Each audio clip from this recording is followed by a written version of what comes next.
Boa noite, igreja. Vou tirar a máscara aqui para ficar um pouco melhor. Graça e paz a todos, que saudade dos irmãos. É sempre uma nostalgia boa, né? Voltar aqui é como visitar familiares distantes mesmo. É sempre bom a gente visitar. E, no caso, a igreja, família de Deus, é sempre bom a gente voltar a rever os irmãos. Eu fui chegando e lembrando do acampamento, foi o último momento que a gente esteve juntos e vem chegando às memórias tantas coisas, alguns tombos que eu levei tentando brincar no slackline e outras coisas mais, e foi muito bom. E eu quero desejar também um feliz Dia dos Pais, aos pais da igreja, e eu quero compartilhar um texto com os irmãos, que o Senhor tem falado muito comigo através desse texto. É Lucas, no livro de Lucas, no capítulo 4, na minha Bíblia ela vem com o seguinte título, A Tentação de Jesus. E é um texto bem conhecido, a gente já ouviu provavelmente diversas pregações, já assistiu essa cena em novelas, em filmes, a gente lembra um pouco de como isso aconteceu, mas o Senhor tem sempre algo para falar aos nossos corações através da palavra dele. Então, os irmãos abriram em Lucas capítulo 4, amém? Vamos ler então o primeiro versículo. Vai ser transmitido, vai ser colocado aqui o texto. Caso tenha alguma versão Almeida, qualquer uma já vai ficar bem parecido, porque eu vou utilizar Almeida século 21. E no versículo 1 de Lucas 4 diz assim: Na plenitude do Espírito Santo, Jesus voltou do Jordão e foi levado pelo Espírito para o deserto. Irmãos, vamos mais uma vez fechar os nossos olhos e pensar no Senhor e conversar com Ele, mesmo no silêncio, aquilo que a gente deseja, aquilo que a gente precisa da parte dEle, que Ele venha tratando o nosso coração, a nossa mente. Senhor, muito obrigado, Pai, por esse reencontro aqui com os meus irmãos. Muito obrigado pelos 39 anos dessa igreja, Pai.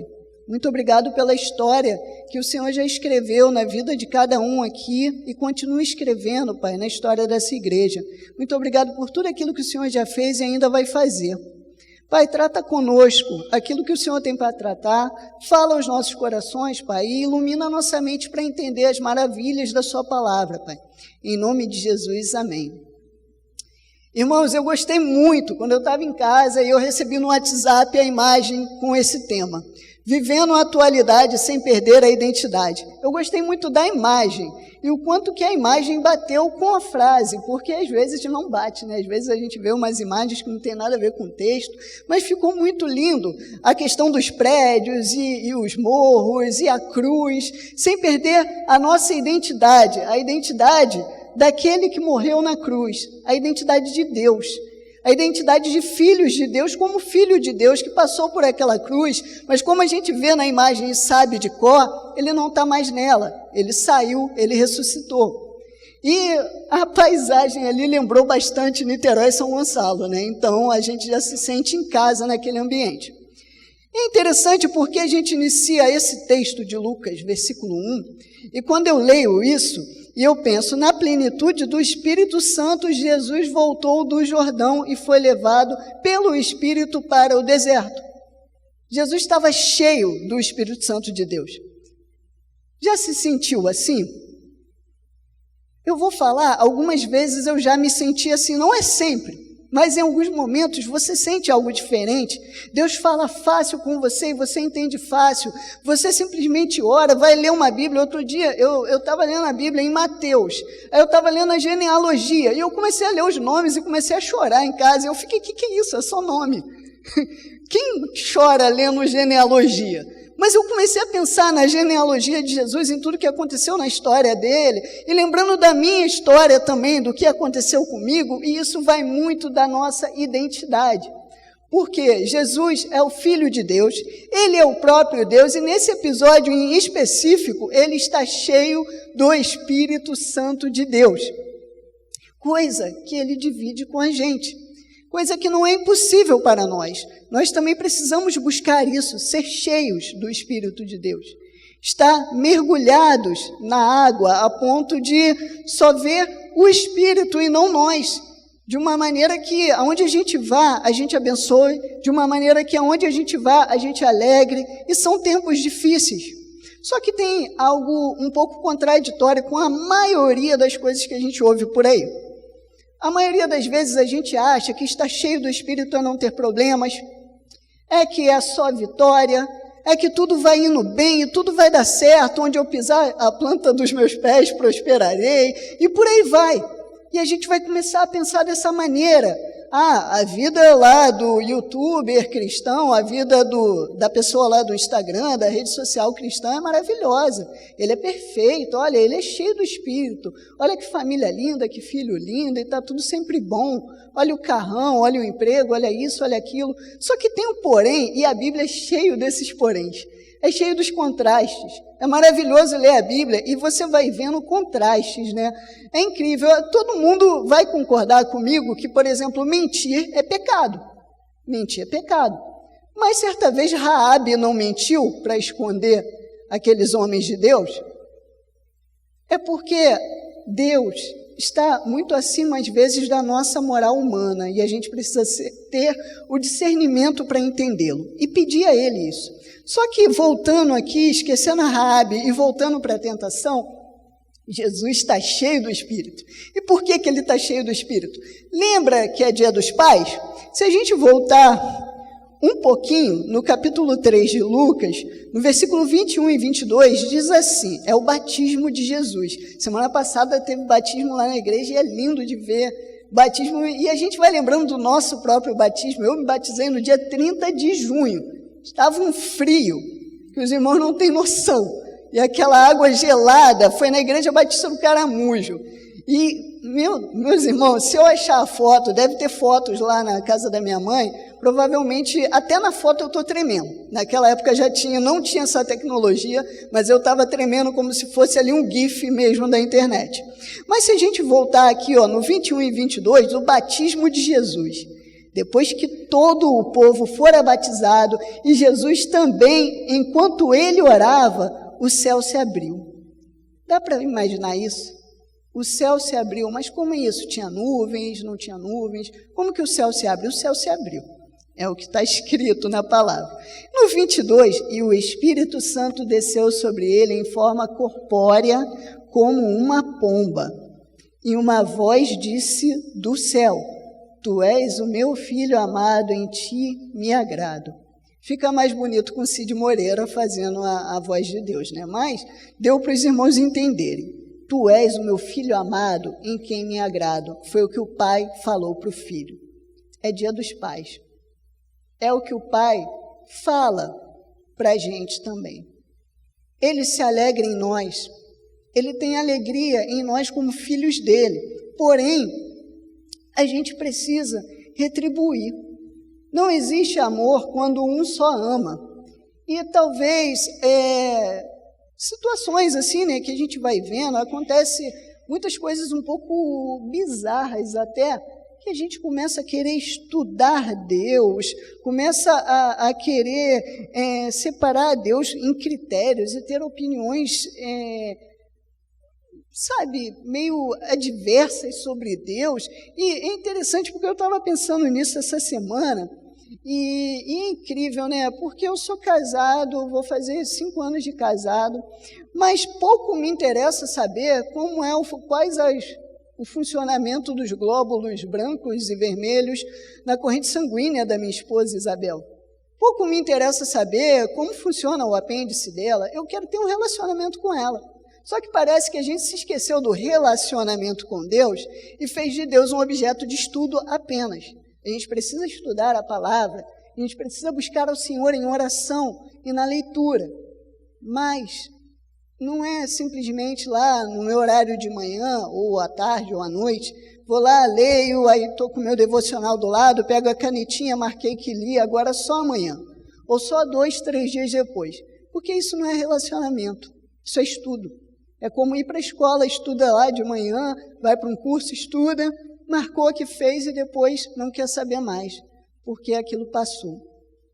Só que tem um porém, né? a gente vê que Jesus ficou cheio do Espírito. E a gente pensa, agora que Jesus está cheio do Espírito, não vai andar mais em burrinho. Agora ele vai andar naquele camelo bem arrumado, ele vai andar numa carruagem bonita.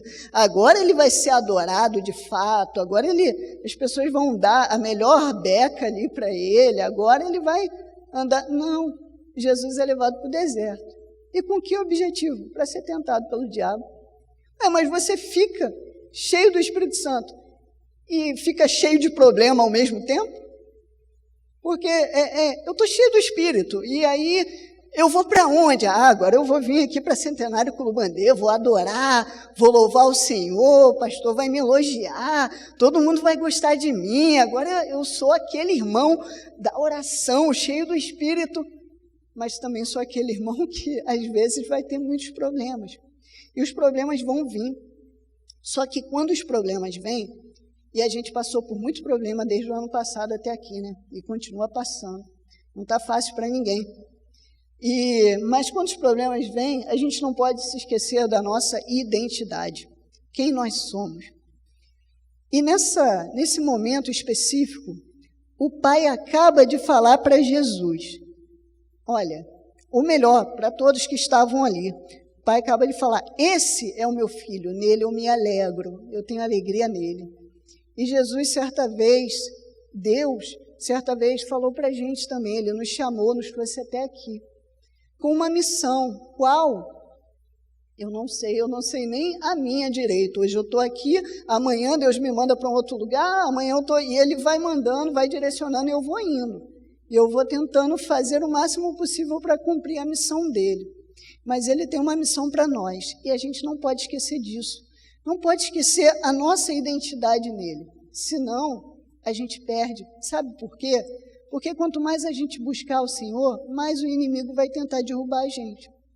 Mais ele vai vir com problemas, com mentiras, com falsidades, dizendo que a gente não é capaz e fazendo todo um problema, todo um processo para que a gente não alcance e não viva a vontade de Deus. No versículo 2, continuando esse processo do deserto, lembrando que Jesus está cheio do Espírito, mas foi para o deserto.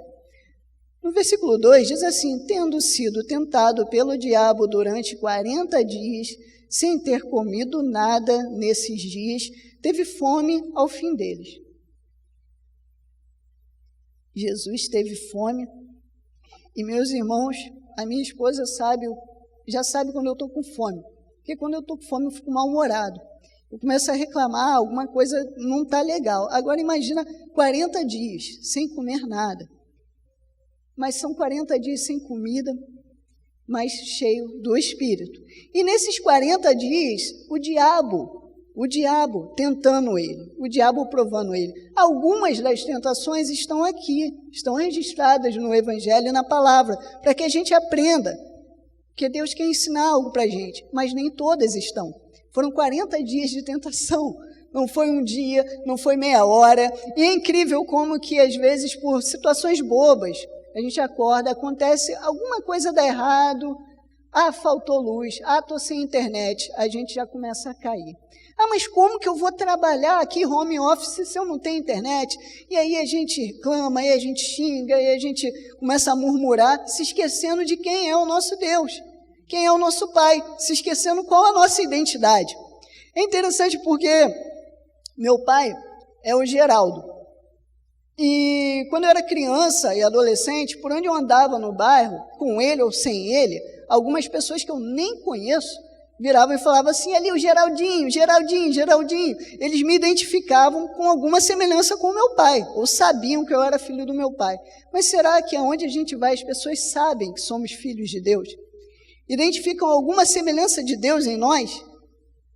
Porque isso precisa ficar evidente. Tem a bênção lá, né, que o Senhor faça brilhar o seu rosto sobre ti. É para que o rosto de Deus apareça no nosso rosto e não o nosso. Mesmo de máscara, é para que o rosto de Deus, no nosso olhar, né, a gente aprendeu a sorrir com os olhos nesse tempo, no nosso olhar, a gente apresente isso.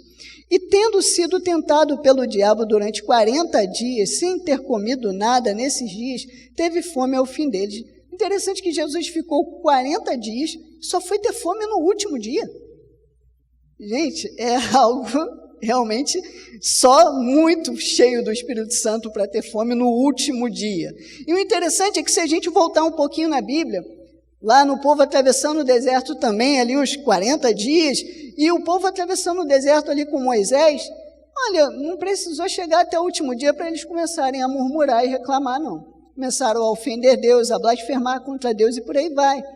Mas o que a gente faz quando os problemas vierem? Hoje é domingo, primeiro dia da semana, mas amanhã começa a semana de fato, né? A gente vai trabalhar, vai estudar e virão problemas, mesmo que estejamos cheios do Espírito. Mas como que a gente vai reagir a esse problema? No versículo 3, então o diabo lhe disse, se tu és o Filho de Deus, ordena que esta pedra se transforme em pão.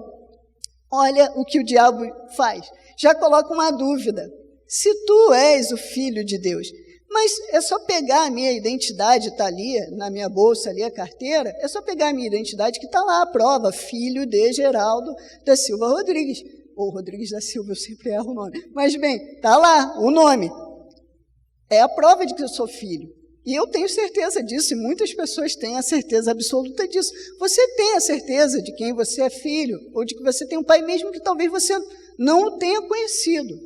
É meio que óbvio que alguém fez parte do processo, da geração. Mas, será que a gente tem as certezas de que somos filhos de Deus quando o problema vem? Quando começa a apertar? Quando tudo começa a dar errado?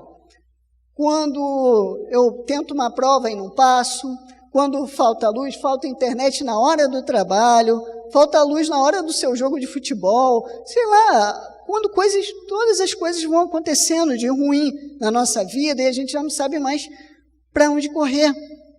Será que a gente se esquece quem é o nosso Pai e quem nós somos por Ele ser o nosso Pai? No versículo 4, no 3, o diabo vem para Jesus e fala, se tu és filho de Deus, ordena que esta pedra se transforme em pão. Olha, o diabo sabe que Jesus é filho de Deus, ele não é bobo.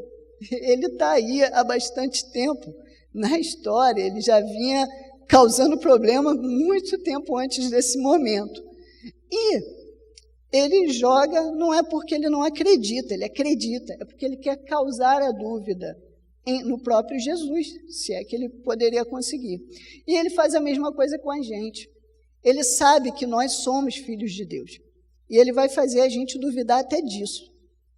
Ele vai fazer com que a gente pense que não vamos conseguir, que é impossível para nós, que a nossa vida é diferente da vida do outro que alcançou um patamar, um objetivo, que é aquilo que aconteceu de bonito lá na televisão, na internet. É só para ele, eu não oro tanto, eu não leio tanto a Bíblia, eu não sou tão... Como se fosse pelo nosso esforço, né? Já que é pela graça, é sempre pela graça. E a gente não deve nem sequer ter medo dele. O C.S. Lewis fala uma coisa interessante no livro dele chamado Cartas de um Diabo ao Seu Aprendiz. Ele vai falar que os seres humanos cometem 2 erros em relação ao diabo, aos demônios. Um deles é não dar valor nenhum para eles e achar que eles não existem e, por isso, desprezar a ação ruim que eles vêm tentar fazer na nossa vida. E o segundo erro é dar muito valor e ter um interesse gigantesco e começar a querer saber mais dele do que do próprio Deus e se interessar mais por coisas que não são de Deus. E em que quadro será que a gente vai estar? Em nenhum dos dois, de preferência. A gente vai buscar o Senhor e, através da fé no Senhor, ter o escudo da fé que nos livra dessas setas do inimigo. No versículo 4, Jesus vem com a resposta, que é uma resposta bem tentadora, ou melhor, é uma questão bem tentadora, transformar a pedra em pão ali quando se está com fome. Jesus lhe responde no 4, está escrito, nem só de pão o homem viverá. Olha como que Jesus responde, está escrito. E isso é o que Deus tem falado comigo, e eu peço a Ele que fale também com os irmãos. Está escrito. Essa precisa ser a nossa resposta para todos os problemas da vida. Essa precisa ser a nossa resposta para qualquer situação, para o Covid-19, para a falta do emprego, para qualquer situação. Está escrito, porque o que vale é a palavra, é o que está escrito aqui, não é o que eu penso, não é as estatísticas que são colocadas para a gente nos jornais. Não, não é nada disso, é a palavra, é o que está escrito. Se na Bíblia diz que somos mais que vencedores, somos isso. Se na Bíblia diz que somos filhos de Deus, somos isso. E olha, filhos de Deus, o que mais queremos? Mas se na Bíblia diz que também passaremos por aflições, vamos passar. A gente não está isento disso. Vamos passar por elas. Mas a mesma palavra vai dizer que em todas as coisas somos mais que vencedores. Está escrito. E quando Jesus vem com o está escrito, eu imagino que o mesmo Deus Pai, que há um capítulo atrás falou, olha, esse é o meu filho, nele eu me alegro. Aí o mesmo Deus Pai deve ter repetido ali para os anjos, conversando lá, né, no ambiente celestial, e falado, ó meu filho lá de novo, ó, ele falou, está escrito. Sabe aquele pai orgulhoso, aquele pai coruja? É bem assim. Agora imagina a gente, numa situação dessa, enfrentando com um chefe chato, com problemas, com isso, e a gente só pensando assim, está escrito. Ah, mas vai vir outra frente fria, terrível, e vai faltar luz, e vai isso, e vai aquilo. Está escrito, eu vou passar por isso, eu vou passar, e se eu não passar, eu vou estar com meu pai. Está escrito, é tudo que importa. É tudo que importa, é o está escrito, tudo que importa é o que está escrito aqui. E como eu falei do relacionamento, que está escrito aqui, não é simplesmente para eu decorar, não é simplesmente para eu fazer uma gincana na igreja ou coisa desse tipo, ou para eu decorar algumas histórias, algumas questões culturais, para depois dar uma de que eu sou muito intelectual, um cristão muito inteligente, que sabe tudo da Bíblia. Não, é para relacionamento. É para quando talvez bater a dúvida, o medo, a tremedeira, a gente ir lá e ver o que está escrito em relação a isso. E o que está escrito em relação a isso, meus irmãos, é uma maravilha atrás da outra. Eu acho lindo o texto que vai dizer que, sabe, quão insondáveis são, quão insondáveis, imagina algo insondável. São as maravilhas de Deus. Insondável. A gente já conseguiu mandar sondas para a Lua. Tem sondas na Lua. Sondas no fundo do mar. Tem sonda em tudo quanto é lugar. Agora tem drone para tudo quanto é lugar, filmando tudo. A gente já reparou em uma coisa? Reparei uma coisa. Quando seu celular está lá, na sua casa, no sofá, na mesa, onde for. Se você, por um acaso, falar assim... Ah, hoje é dia dos pais, eu poderia comprar uma mala de ferramenta para o meu pai. Seu celular está lá, você não está mexendo no celular. Quando você pegar o celular, vai aparecer oferta de mala de ferramenta na Shopee, na Lojas Americanas, isso, aquilo. Vai aparecer. É como se eles estivessem vigiando a gente. Hoje as pessoas estão querendo sondar tudo. Mas, sabe, o que Deus pode fazer nas nossas vidas e através de nós é insondável. Não tem como sondar, a gente não tem como medir, não tem como saber até que ponto ele pode nos usar. E continuando, esse mesmo texto, Jesus dá a resposta, está escrito, nem só de pão viverá um homem. Onde está escrito? Deuteronômio 8:3, consegue colocar para a gente? Deuteronômio 8:3. Deuteronômio 8:3, sim, ele te humilhou, te deixou ter fome e te sustentou com o maná, que nem tu, nem teus pais conhecieis, para que entendesses que o homem não vive só de pão, mas de tudo que sai da boca do Senhor, disso vive o homem. Olha só, não é que Jesus tinha razão? Não é que estava escrito mesmo? Estava lá atrás, lá em Deuteronômio. E como é que está a gente com a Bíblia, com a palavra? Como é que a gente está tratando ela? Porque ela está em toda parte. Tem o papel, tem ela no celular, tem séries maravilhosas sobre a Bíblia, tem filmes, a maioria bem fraquinho, mas tem uns muito bons sobre a Bíblia. A Bíblia está em todo o ambiente, sabe? Está na rádio, está nos podcasts, está em tudo quanto é lugar, mas como é que a gente está com ela? Porque ela está ali, só esperando. Deus está ali, sabe? É interessante que o texto fala que ele procura aqueles que o adoram em espírito e em verdade. Não é nem a gente que está procurando ele, porque se a gente fosse procurar ele, talvez a gente não iria achar. Mas ele está procurando quem o adore em espírito e em verdade. Fica mais fácil, né? Só que a gente está brincando de esconde-esconde com Deus. Deus está procurando e a gente está se escondendo. A Bíblia está lá, a TV está lá, só que a gente liga no outro canal, no que não tem nada a ver. O YouTube está lá, os podcasts, a vida está tudo lá, só que a gente sempre vai pesquisar o que não vai levar a gente a adorar em espírito e em verdade. É sempre esse processo. Mas Jesus disse, né? Não só de pão viverá um homem, estava em Deuteronômios. E como é que está a nossa vida em relação ao que está escrito? E o diabo escuta isso e ele não é bobo, né? Então o diabo levando-o a um lugar elevado, mostrou-lhe num relance todos os reinos do mundo e disse-lhe: eu te darei toda a autoridade e glória destes reinos, porque me foram entregues e eu dou a quem eu quiser. Vamos lembrar que o diabo, ele é os principados desse mundo, né? É o príncipe desse tempo. Então, de alguma forma, algo foi deixado diante dele. Só que é interessante, né, isso, porque se a gente tem que pedir alguma coisa, a gente não vai pedir a ele, a gente vai pedir a Deus, mas ele quer se colocar no lugar do próprio Deus e ele doar, e ele dá para o Filho de Deus, que é Jesus. É interessante como que ele continua tentando fazer isso com a gente. Ele vem com ofertas e situações que vão parecer, opa, mas isso aqui não é muito correto, mas vai pagar bem. Mas isso aqui não está muito de acordo, mas se o pastor não soubesse, ninguém lá da igreja não souber, está tudo ok, né? Porque vai pagar bem, eu vou poder dar o dízimo e tal, e por aí vai. E como que a gente fica com essas ofertas que vêm? Porque ele vai fazer essas ofertas, eu te dou. Sendo que o que vem dele que pode ser bom? E a vontade de Deus, como a gente cantou, né, é boa, perfeita e agradável. O que vier de Deus é bom, perfeito e agradável, e já basta. E já basta.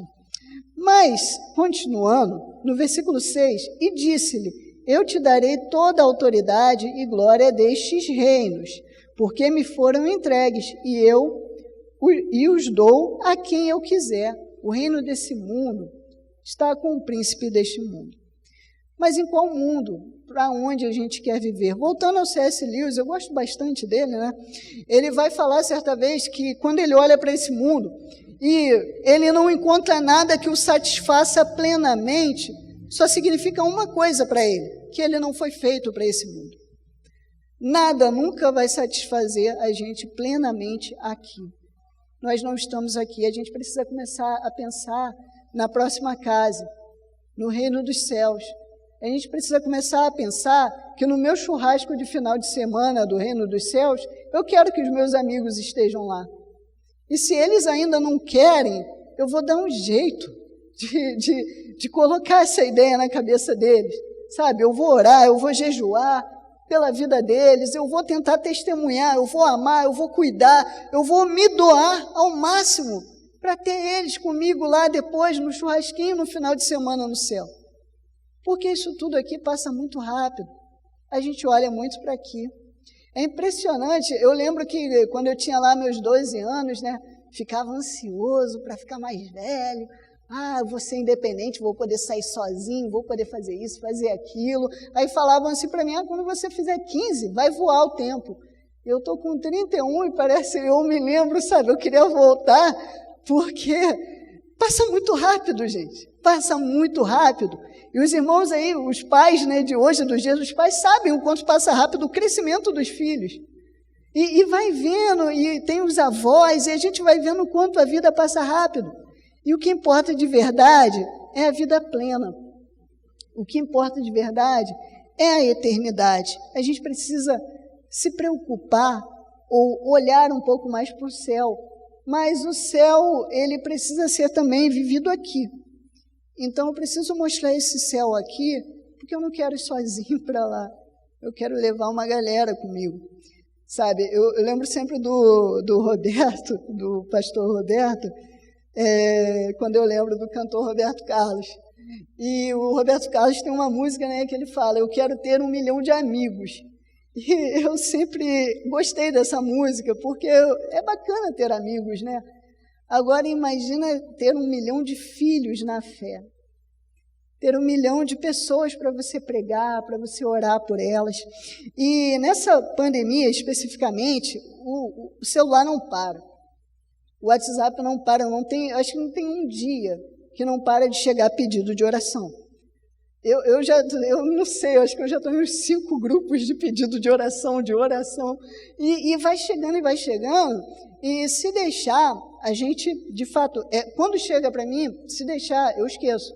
Então, o que eu faço? Olha, o que eu estiver fazendo, eu tento parar, nem que seja rapidinho, para eu vou orar agora. Eu já coloco em oração, porque eu tenho que orar agora, se eu não orar agora, eu vou esquecer. E a gente precisa disso. Eu quero ter 1 milhão de pessoas para orar, mas não por problemas somente, mas por pessoas mesmo, para orar, para cuidar, para amar, para levar a palavra, para abençoar. Eu preciso ser isso. Essa precisa ser a nossa meta. E o diabo fala que vai dar a quem quiser, e olha só o que ele quer dar a quem quiser: autoridade e glória deste reino. Vê se não é isso que a gente quer hoje. Vamos ser sinceros. O que a galera mais nova mais quer hoje? Seguidores nas redes sociais. E por quê? Porque tendo seguidores nas redes sociais, a gente tem uma certa glória. E é interessante como esse sistema do mundo, ele machuca a gente, né? Como ele é opressor, porque quanto mais seguidores a gente tem, mais funções são liberadas para que a gente possa trabalhar ali dentro daquele meio. Quando a gente vai para o YouTube, é a mesma coisa. Aí o que eles fazem? Eles começam a nos pagar dinheiro. Por quê? Porque aí quanto mais seguidores, quanto mais a gente vai sendo idolatrado e recebendo os nossos likes e as curtidas e os comentários, mas a gente cresce, a gente começa a ganhar, a receber por aquilo. E aí é um passo, é um estalo assim para a gente esquecer que é a Deus que pertence toda a adoração e não a nós. E a gente, sem perceber, está ali agradecendo. Obrigado pelo comentário, obrigado pelo seu like, obrigado pelos 1 milhão de inscritos, obrigado por isso, por aquilo, sabe? Fingindo uma humildade, mas na verdade a gente está adorando ser adorados. E a gente vai trabalhando ali, é o sistema mundo, ele é opressor, e ele faz isso com a gente. Sabe, que a gente use essas ferramentas para o bem e para a glória de Deus, não para a nossa, porque o que o diabo lança para Jesus aqui é que daria glória para ele. Mas nem Jesus quer glória. Olha só, né, que Jesus certa vez foi chamado de bom. E Jesus falou assim, olha, bom só um, que é o Pai. Mas se Jesus não quer ser chamado de bom, imagina o peteleco. Sabe? Não dá. A gente precisa lembrar que na parte da nossa identidade também tem um pouco do que Paulo falou, miserável homem que eu sou. Só isso. Quem me livrará do corpo dessa morte? O nosso corpo até muda, né? Eu mesmo aqui estou com o braço um pouquinho mudado.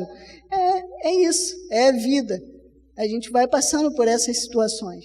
Mas Deus, ele precisa ser glorificado em tudo, e não nós. Pulando e indo para o verso 7, o diabo coloca a condição dele para ganhar toda a glória. E ele diz, se me adorares, tudo será teu. Sentiu? Se me adorares, tudo será teu. Como que a gente adora o diabo, hein? Sem perceber. Meus irmãos, eu sou quase um nerd, só que um nerd não muito inteligente nas ciências exatas. Mas eu gosto bastante das questões da cultura pop, né? Então, além dos livros, a gente volta lá atrás, nos anos 60, alguns irmãozinhos lembram daquela série chamada Jornada nas Estrelas, ou como hoje a gente gosta de falar tudo em inglês, Star Trek. E o Spock, o personagem Spock, que é super lógico, certa vez ele fala uma coisa que é muito interessante, lá na série clássica mesmo. Ele diz que sem seguidores o mal não prospera. Quando o Spock falou aquilo, e eu estava assistindo aquele episódio, eu parei, voltei. Sem seguidores o mal não prospera. O mal prospera muito ao nosso redor, porque o mal está assim de seguidores. E, na real, boa parte dos que estão seguindo o mal são os que dizem estar seguindo a Cristo. São até os seguidores de Cristo, mas que vão lá, dão uma pisadinha no mal e seguem o mal. E como? Eu não vou aqui ser o puritano 100%, mas quando a gente começa a dar muito patrocínio para aquilo que não edifica, que não glorifica a Deus, para aquilo que não nos abençoa, a gente vai vendo o que acontece. Sabe, eu fico pensando na quantidade de cristãos que tem aqui hoje, na quantidade de cristãos que seguiram Jesus, 12 próximos ali, mais alguns pouquinhos. Eu fico lembrando da história de Daniel, um homem que orava e mudava toda a história do povo dele. Um homem que orava. Eu oro e às vezes não consigo mudar a história da minha vizinha, quanto mais da minha rua, quanto mais da minha cidade.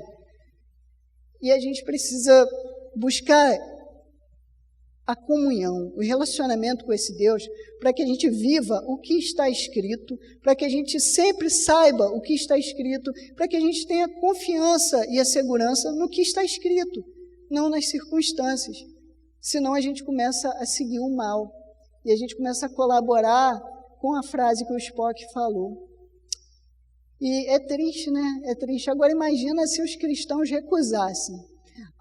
Isso aí não é legal assistir, não. Mas está todo mundo assistindo, mas é melhor não. É uma questão, né? Parece um pouco moral, mas é como a gente prova o nosso amor. Quer ver uma coisa? Eu, quando adolescente, gostava muito de ver filme de terror, né? Acho que adolescente gosta mais de filme de terror, suspense, dá aquele arrepio, aqueles sustos, né, em cada cena. Eu comecei a namorar a Isabel. Isabel não gosta de filme de terror. Olha, eu tô casado com a Isabel há 4 anos. Desde então, se eu assisti 4 filmes de terror, foi muito. Porque ela não assiste, então eu busco fazer o que agrada a ela. Eu busco fazer aquilo que eu consigo fazer junto dela. Mas será que a gente, no nosso dia a dia, a gente costuma fazer aquilo que agrada a Deus? Aquilo que Deus faria junto com a gente? Aquilo que Deus ouviria, aquilo que Deus assistiria, aquilo que Deus leria com a gente? Será que a gente chama Ele de fato para estar? E a gente o procura e a gente mostra para Ele, olha, que a gente está adorando em espírito e em verdade, que não é só aqui no louvor, mas é no estudo, nos serviços de streaming, é com o celular na mão, é o tempo inteiro, porque é esse que Jesus está procurando. E o pastor batista norte-americano John Piper vai dizer que nos últimos dias, no dia do juízo, as redes sociais vão provar que a falta de oração não foi por falta de tempo. Vai no seu celular, tem um mecanismo lá que você descobre quanto tempo você passa em cada aplicativo. Ele vai dizer. Aí, se a gente tentar converter ou transformar aquilo no tempo que a gente passa em oração, na leitura da palavra, buscando conselhos e perturbando mesmo, sabe? O pastor Eduardo, o pastor Roberto, e ligando e falando, pastor, não entendi isso aqui, pastor, esse negócio não faz sentido para mim. Essas palavras, esses nomes complicados, não tem um nome mais abrasileirado, não tem um Raimundo na Bíblia, não tem. Aí, vai, pergunta, que mesmo se eles não souberem, eu tenho certeza que vão pesquisar, estudar para responder. Mas busca ao Senhor, busca adorá-lo em espírito e em verdade, porque aí Ele te acha. E quando Ele te acha, está tudo certo. E quando Ele fala, o diabo coloca essa posição de adorar a Ele, eu acho que a gente já entende que não deve fazer, né? Só deve se policiar para não fazer. Mas no versículo 8, Jesus lhe respondeu, está escrito. Olha, de novo. Está escrito, está escrito. Jesus fica enfatizando o que está na palavra. E ele vai dizer, ao Senhor teu Deus adorarás e só a Ele cultuarás.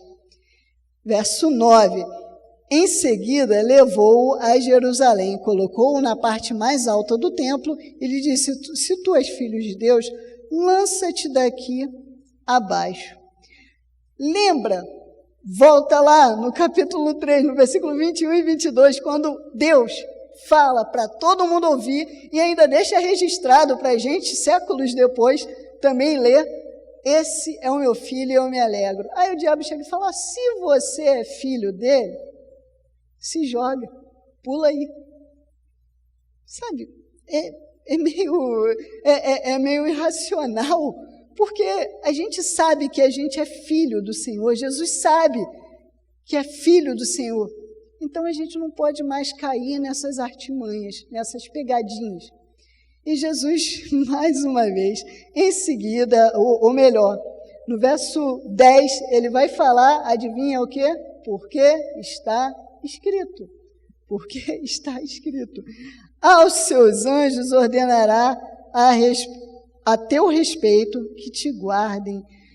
E, no verso 11, e eles te sustentarão com as mãos para que nunca tropeces em nenhuma pedra. Vamos lá no Salmo 91, versículo 11 e 12.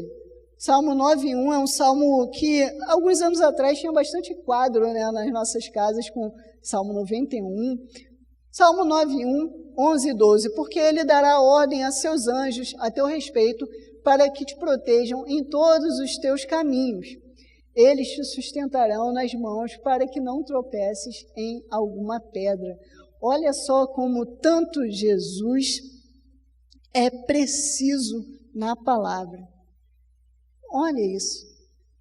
E como que a gente está embolando, porque a gente escuta tantas coisas loucas por aí, né?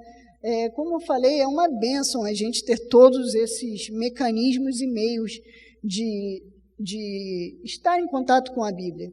Mas, ao mesmo tempo, meus irmãos, tem que tomar cuidado para não começar a ficar intoxicado ou contaminado com um monte de coisas que não tem nada a ver com a Bíblia.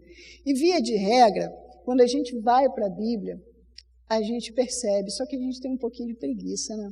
Eu me lembro que no ano de 2018, eu fui eleito presidente da Juban, Juventude Batista Niteroense, e a gente colocou um tema, né, que ficou bem legal, a gente colocou na letra, assim, na fonte daquele filme De Volta para o Futuro, e a gente colocou De Volta para as Escrituras.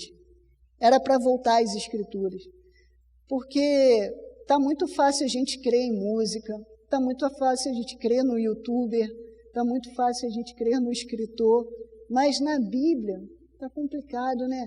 E é interessante porque hoje tem cada Bíblia linda, maravilhosa, que a gente vai vendo aí nas ofertas e tudo mais, e a linguagem é boa, é acessível, mas ainda assim a gente descarta ela, a gente deixa ela de lado. Eu fico lembrando de quantos mártires, quantas pessoas sofreram para que esse livro chegasse até a gente, para que a palavra de Deus chegasse até a gente, e a gente vai deixando passar.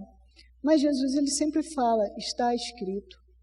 Eu lembro do Billy Graham, né? Eu lembro não, né? Eu assisto o Billy Graham na internet, por aí vai, porque eu não vivi no tempo dele. Mas eu vejo o Billy Graham sempre colocando, ó, está na Escritura, está escrito, e sempre enfatizando isso. E assistindo uma série também boa, eu vou falar o nome em inglês, gente, mas me perdoem, tá? Quem entende inglês aí. Eu acho que é The Crown, deve ser isso aí, a coroa lá. Que é a história da Rainha Elizabeth. E tem um momento que a Rainha Elizabeth encontra com o Billy Graham. E é lindo o processo da conversa dela com o Billy Graham e o que acontece depois. Quando a rainha finalmente vai assumir o trono, quando ela chega diante do trono, ela, ao invés de sentar, ela se ajoelha diante daquele trono e põe uma Bíblia no trono, dizendo que o único rei ali é Deus. Ela não é a rainha, ela coloca aquilo ali, fazendo aquela representação, depois de conversar. Sabe, eu gosto muito de rock. E a conversão do Rodolfo Abrantes, que foi vocalista de uma banda extremamente pesada, que falava um monte de besteira, que era a Raimundos, foi incrível para mim. Porque eu falei, gente, olha isso, ele se converteu.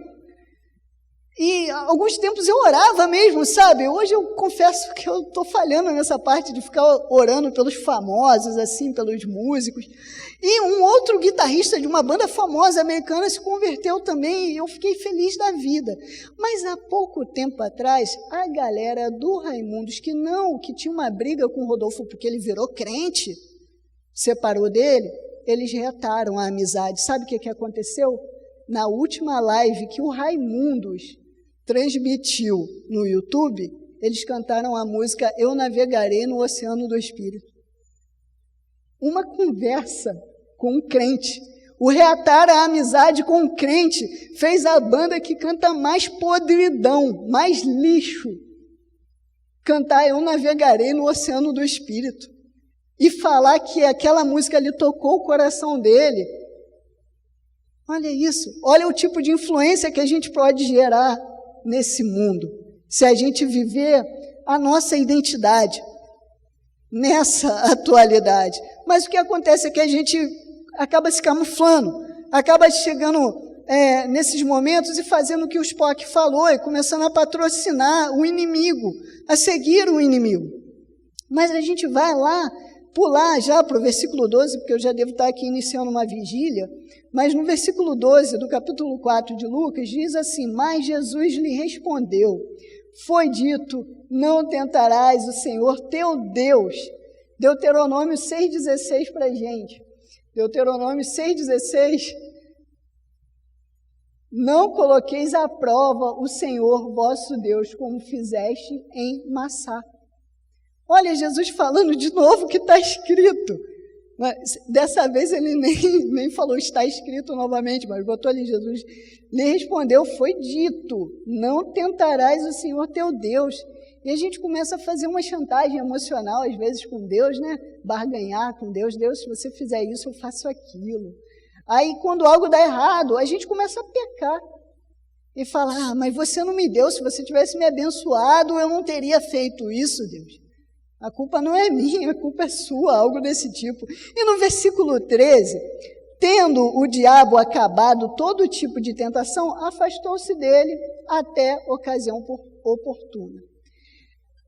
Esse versículo é interessante, né? Porque acabou as tentações. O diabo viu que ele não tinha como ganhar naquele momento, então o diabo vai embora. Mas ele se afasta até uma ocasião oportuna. Ele quer uma brecha, ele quer que a gente comece a cansar. Ele quer que a gente, leu muito a Bíblia na terça, na quarta, eu não vou ler muito não, eu não vou orar não. Eu vou fazer aqui, eu tenho tanta coisa para fazer, é trabalho, é estudo, é prova, é concurso, é isso. Não, deixa a Bíblia para depois, a oração para depois. O diabo quer que a gente faça isso, que aí quando ele esperar a ocasião oportuna, ele vai chegar de novo, com a mesma estratégia e a gente vai cair de novo, infelizmente. Por isso que a gente precisa se manter firme para não cair. Só que tem um porém também no fim desse relato. Lucas, a gente leu o livro de Lucas. Lucas era médico, né? E como um bom médico, e um médico escritor aqui no caso, né? Ele foi bem detalhista, bem minucioso ali na sua receita, né? No seu diagnóstico do Evangelho, escrevendo ali para o Teófilo, né? Mas Mateus e Marcos, eles colocam uma outra pontinha ali da história. Mas vamos voltar em Mateus, no capítulo 4, a gente vai voltar em Mateus porque eu não decorei qual é o capítulo de Marcos. Então a gente volta em Mateus capítulo 4, no versículo 11. Mateus 4, 11. Aí vem outra pessoa boa para registrar as coisas também, porque Mateus era publicano, então ele já trabalhava ali como fosse um trabalhador da prefeitura, né? Então ele já anotava bastante coisa. Então Mateus colocou o seguinte momento, no versículo 11. Então o diabo o deixou e vieram anjos e passaram a servi-lo. Olha isso, anjos. Há pouco tempo atrás, o próprio Deus tinha falado, e as pessoas ouviram.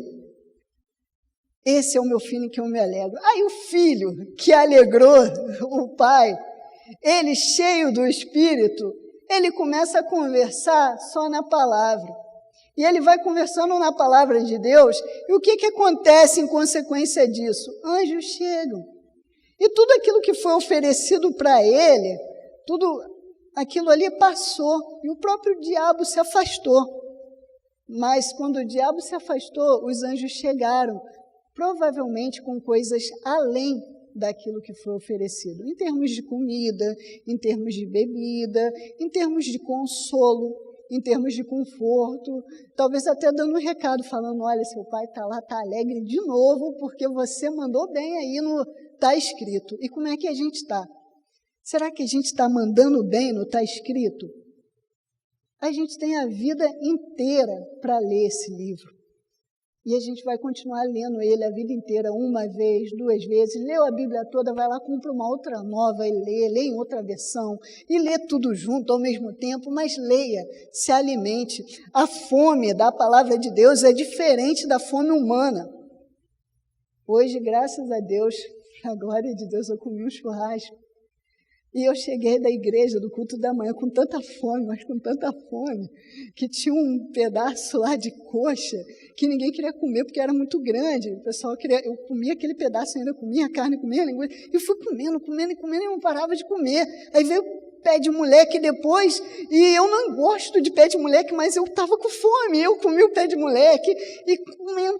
Só que chegou um momento que eu já não aguentava comer mais nada. A fome humana é assim, a gente come, fica cheio, pode ser a coisa que você mais gosta, você não vai comer. Agora, a fome espiritual é diferente. Quanto mais você lê e orar, mais fome vai ter.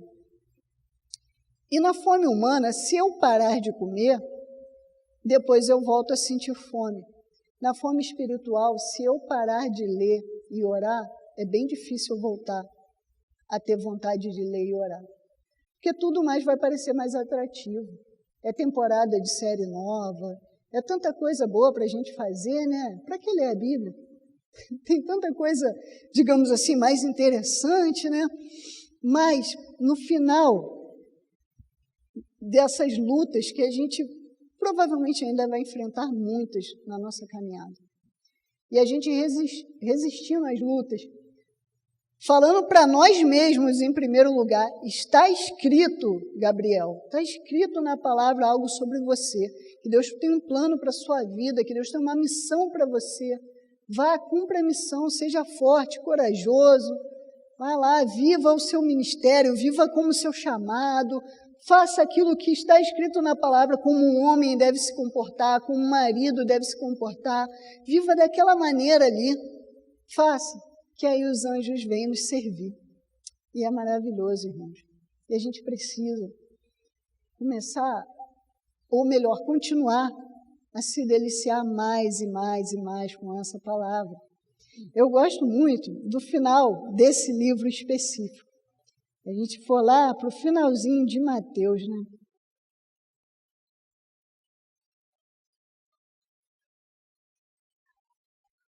O final de Mateus é bem aquele final feliz, assim, né? E viveram felizes para sempre. Porque aconteça o que acontecer, Deus dá uma missão, primeiramente, um objetivo para a gente quando a gente sair daqui hoje, quando o culto acabar. Portanto, ide, vão, façam discípulos de todas as nações, batizando-os em nome do Pai, do Filho e do Espírito Santo. Então, agora a gente já tem uma missão. Sair daqui para fazer discípulo. Como? Começa fazendo amigos, lembra? Eu quero ter 1 milhão de amigos. Porque hoje está difícil, né? A galera não quer ouvir falar de Deus. Associa Deus à política, associa Deus a isso, aquilo outro. Mas vá fazer um amigo. Primeiro ame, cuide da pessoa, até que ela se torne um discípulo, até que ela se torne um filho na fé. Batize, ore, cuide. Mas não em nosso nome, não sequer em nome da igreja, mas em nome do Pai, do Filho e do Espírito. E no 20, ele diz como fazer, ensinando-lhes a obedecer a todas as coisas que eu vos ordenei. É bastante coisa de Gênesis ao Apocalipse, mas a gente tem tempo para isso, para ler. Vai aos pouquinhos, não vai com pressa, vai buscando ajuda de um irmão que já está aí na caminhada há mais tempo, dos pastores, vai buscando o Senhor nesse sentido, ensinando-lhes a obedecer todas as coisas que vos ordenei. E eu estou convosco todos os dias até o final dos tempos, todos os dias. Não teve um dia dessa pandemia que Jesus não esteve conosco. Não teve um dia da nossa vida que Jesus não esteve conosco. Mesmo que a gente não percebesse, mesmo que a gente fugisse dele, né? Mas ele estava ali só esperando. A hora que a gente começasse a adorar ele em espírito e em verdade, ele ia falar, opa, achei, só que a gente estava brincando de esconde-esconde. Mas não teve um dia, ele estava ali, Jesus, todo dia conosco. Vai pintar dúvida, vai ter problemas, vai ter situações difíceis, mas ele vai estar lá, é só lembrar. E aí, quando acontecer, um fulano de tal testou positivo. Aí você, opa, mas está escrito, lembra de Jesus, está escrito em Mateus 28, 20, que ele está com essa pessoa, que ela tenha testado positivo ou não. Ele está lá, está com ela. Ah, mas perdeu o emprego, mas está escrito que ele está com essa pessoa, e ele é o Deus que provê, certo? Mas está escrito, mas eu não passei na prova. Está escrito, é só lembrar, meus irmãos. Essa palavra é maravilhosa. É maravilhosa. Comece a lê-la mais por hobby, por prazer, como uma sobremesa, não como algo que a gente vai fazer, às vezes, mecanicamente. Leia a palavra, viva para esse Deus. Adore Ele em espírito e em verdade. E vai ser muito bom. Até mesmo lá, né, nos churrasquinhos do final de semana, quando a gente chegar nessa etapa, tem tempo ainda, por enquanto a gente tem que cumprir bastante dessa missão, mas quando a gente chegar na etapa do churrasquinho lá no final de semana no Reino Celestial, vai ser muito bom encontrar com os irmãos lá. Eu vou levar os irmãos lá na minha casa, a gente vai bater um papo, vai lembrar, bom, não sei, né? Mas bem, vai viver momentos lindos ao lado do nosso Deus. E que o Senhor abençoe os irmãos, que o Senhor os guarde, que o Senhor dê essa certeza de que a escritura dele, a palavra dele, esse livro maravilhoso, é tudo que a gente precisa. Sabe, tem uma música, eu não sei quem canta, não faço ideia mesmo, mas o pessoal canta lá na igreja, né, o grupo canta, que diz, eu não sou mais escravo do medo, eu sou filho de Deus. Qual é a nossa identidade? Se a gente pegar a nossa identidade, vai estar filho de quem? Filho do nosso Pai Celestial ou não? A gente precisa largar o medo, largar a dúvida, largar o desespero e crer no Senhor. Vem a dificuldade, pede oração, mas já pede com a certeza, olha, irmão, ore por mim, mas eu sei que Deus vai fazer a vontade dele, que é o melhor, seja o que for. E pode acreditar que a vontade dele vai ser o melhor. Irmãos, ficaria aqui a noite toda falando com os irmãos, conversando, mas que Deus continue falando com os irmãos aquilo que Ele tem para falar. Vamos orar nesse momento? Senhor Deus, muito obrigado por essa palavra, Pai. Muito obrigado pela experiência que o Teu Filho deixou registrada, Pai, como palavra do Senhor, para que a gente entendesse que a gente precisa viver não pelas circunstâncias desse mundo, não, Pai, pelo que as notícias dizem, pelas estatísticas, não pelas nossas limitações humanas, mas pelo que está escrito. A minha vida se baseia no que está escrito.